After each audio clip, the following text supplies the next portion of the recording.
Amados irmãos, quem vos fala aqui é o pastor Adenilson Berto.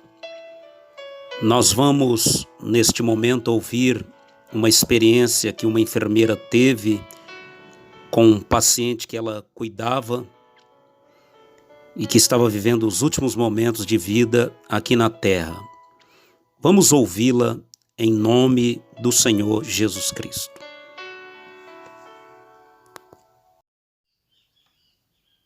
Eu vou te contar um caso que aconteceu comigo, tá? Ah, mas isso não existe. Deve ficar seu critério, porque eu vivenciei. Eu não gosto de brincar com essas coisas, não, tá? Tava eu lá, né? Eu fazia plantão das 6 da manhã às 6 da tarde. Aí tava eu lá, né? Bem de boa. Entrei, né? Peguei plantão, dividi os pacientes, fui aferir sinais. E eu trabalho. Sempre trabalhei no setor de internação, sabe? Setor clínico. Então, assim, ficavam os pacientes críticos. Mas, assim, não era tanto, né? Porque os mais críticos estavam na UTI. Mas desci alguns, porque às vezes a UTI estava lotada, então desci alguns pro nosso setor. E aí, eu peguei um paciente e tal, né? Viu os sinais vitais dele, tava assim... Gente, tava totalmente rebaixado, tá? Aí eu fui lá, né? Avisei a enfermeira nossa. Falei pra ela. Olha, fulano de tal, tá hipotenso, tá bradicárdico. Enfim, passei tudo pra ela, tá? Falei assim, o que é? Ele é paliativo? Pra quem não sabe quando é paliativo, é quando assim... já não tem mais o que fazer para o paciente, tá? O médico já fez de tudo. E aí, se o paciente tiver uma parada cardíaca, não é para investir no paciente. Eu fui lá questionar minha chefe, né? E aí, ele é paliativo, não é? A gente tem que reanimar ele, caso não pare. Aí ela disse assim, não, ele é um paciente paliativo. Se eu não me engano, o caso dele era tipo um câncer, sabe? Era uma coisa assim, ele tava sofrendo mesmo. Aí eu falei, beleza, eu vou ficar de olho nele, né? Aí, ok. Ele tava com um acompanhante, se eu não me engano, era a filha dele, tá? Aí quando eu fui entrar no quarto dele, depois que eu fui lá conversar com minha chefe, tinha um homem na porta. Um homem assim, de terno, todo preto. Todo preto assim que eu falo a roupa, tá? Enfim, eu não consigo recordar o rosto desse homem. Mas tava na porta. Aí eu lembro que eu queria entrar. Aí eu falei assim pra ele, o senhor pode me dar licença que eu preciso fazer as medicações nele? Aí ele disse assim pra mim, você espera um minutinho? Aí eu falei assim, não é porque a medicação tem horário, eu não posso atrasar. Tá acontecendo alguma coisa? Eu preciso entrar pra ver, né? Aí ele falou assim pra mim, não, é que a gente veio buscar ele e aí eles só estão arrumando ele ali direitinho pra gente levar. Aí você precisa esperar, porque senão vai ser meio assustador pra você. Aí, gente, eu fiquei pensando assim, levar esse homem pra onde, gente? Esse homem tava, tipo assim, morrendo. Eles vão levar esse homem pra onde? Aí eu falei assim, mas ele não teve alta. Eu falei, eu preciso entrar. Aí ele falou assim, não, você não pode entrar agora. Só que ele falou num tom mais bravo, sabe? Daí eu falei assim, fui lá, voltei lá, né, minha chefe disse assim, tem um homem lá na porta. O homem não quer deixar eu entrar porque disse que veio buscar ele. O homem tá de alta? Sendo que o homem, assim, tava com os sinais todos rebaixados. O que tá acontecendo? Aí ela falou assim, não, vem buscar como, gente? Vamos lá. Chegou lá, minha chefe falou assim pra ele, a gente precisa entrar, não tem como, o senhor barrar a gente, não sei o que, não. Aí ele disse assim, não, vocês vão entrar. Se vocês forem entrar, vocês vão junto. A minha chefe falou assim, vamos junto pra onde? Não pode levar ele embora, não teve alta médica, ele tá em um caso crítico, a gente precisa cuidar dele. Aí disse assim, não, ele fez muita gente sofrer nessa vida. Deixa ele sofrer um pouquinho que eu tô levando ele. Aí eu olhei pra minha chefe, gente, nessa hora eu me arrepiei toda, tá? Eu senti uma coisa assim, que eu não sei explicar. Aí minha chefe falou, você vai estar levando o homem pra onde? Aí ele pegou e falou assim, a gente tá levando ele pro inferno. Gente, não é que ele falou isso? Minha chefe olhou pra mim, minha chefe falou assim, moça, dá licença, para de brincadeira. A gente abriu a porta do quarto. A gente abriu a porta do quarto, a filha dele, gente, a filha dele tava cochilando na poltrona. E o homem tinha morrido, tá? E o homem tava lá. Sem sinais, tá? Sem nada. Sem pulso, sem nada, sem sinais de respiração, nada. Aí eu olhei pra minha chefe e o homem tava com uma cara, gente, uma cara muito estranha. Aí eu falei assim, olhei pra minha chefe olhou pra mim. A minha chefe disse assim, vamos lá chamar o médico, né, do pronto-socorro pra vir detectar o óbito. Aí, gente, o médico subiu. O médico falou que o homem tinha ido a óbito mesmo. Só que, tipo assim, aquele homem que tava na porta sumiu, tá? A hora que ele falou que vai levar ele pro inferno, a minha chefe, tipo assim, abriu a porta, a gente entrou. A gente entrou, a gente viu que tava sem sinais, a gente olhou pra porta, né, pra ver se o homem tava lá. O homem não estava, a gente procurou, não estava. Aí, tem câmera, né, nessa instituição que eu trabalhava. Aí a minha chefe pegou e falou assim, não, gente, não é possível, eu também vi, eu conversei com esse homem. Minha chefe falou pra a coordenadora, que é acima dela. A coordenadora passou pra quem tem que passar lá pra ver as câmeras. Gente, nas câmeras, aparece eu e minha chefe conversando com a porta.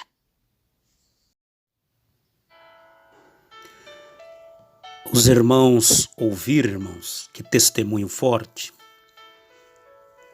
Uma coisa muito interessante nesse testemunho é que a enfermeira viu, ouviu, conversou com este homem que estava em uma fórmula humana, mas era um demônio. Porque os demônios têm poder para se transformar em forma de homem, assim como os anjos da parte de Deus também têm este poder. E ali eu notei que ele falou uma coisa muito interessante. Ele falou: eu vim buscá-lo para levar para o inferno. Tem pessoas que não acreditam que o inferno existe, mas as Escrituras afirmam isso. Vamos conferi-la no livro de Apocalipse, capítulo 20, e o versículo de número 13.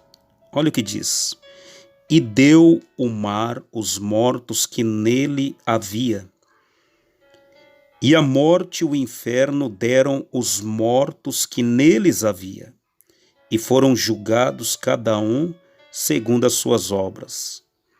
Então, segundo o Apocalipse, o apóstolo João falou que há pessoas no inferno. E o inferno vai ter que dar os mortos que nele há, para que essas pessoas venham ser julgadas segundo as suas obras. Por isso que é importante fazer o bem, andar na presença do nosso Senhor, do nosso Criador, nosso Pai eterno. E agora, ainda em Apocalipse, capítulo 20 e o versículo 14 diz: e a morte e o inferno foram lançados no lago de fogo. Esta é a segunda morte. Então, ainda o fim não é no inferno. O fim é o lago de fogo.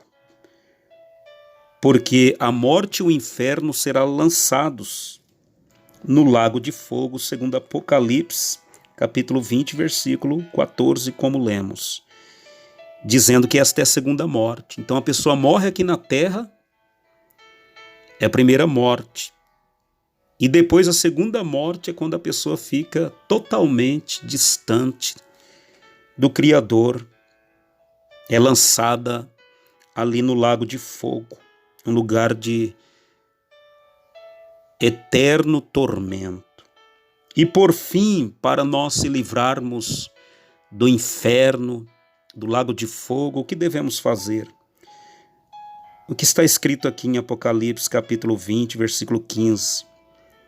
E aquele que não foi achado escrito no livro da vida foi lançado no lago de fogo. Um dia vai ser procurado o nosso nome no livro da vida para o julgamento. Se o nosso nome estiver no livro da vida, nós teremos a vida eterna. Se o nosso nome não for encontrado ou achado, escrito no livro da vida, a este mesmo será lançado no lago de fogo, conforme diz Apocalipse, capítulo 20, e o versículo 15. Como tu faz para ter o nome no livro da vida? Procure receber o Senhor Jesus Cristo como teu Salvador. Passe a congregar em uma igreja, entrega a tua vida para Jesus e procure ler a palavra, meditar nela e praticá-la. Para que você que me ouve, para que todos nós venhamos escapar do inferno que fica embaixo, conforme dizem Provérbios. Amém? Louvado seja o Senhor pela palavra dele e por essa experiência que ele deu para a enfermeira, para abrir nossos olhos. Amém? Em nome de Jesus.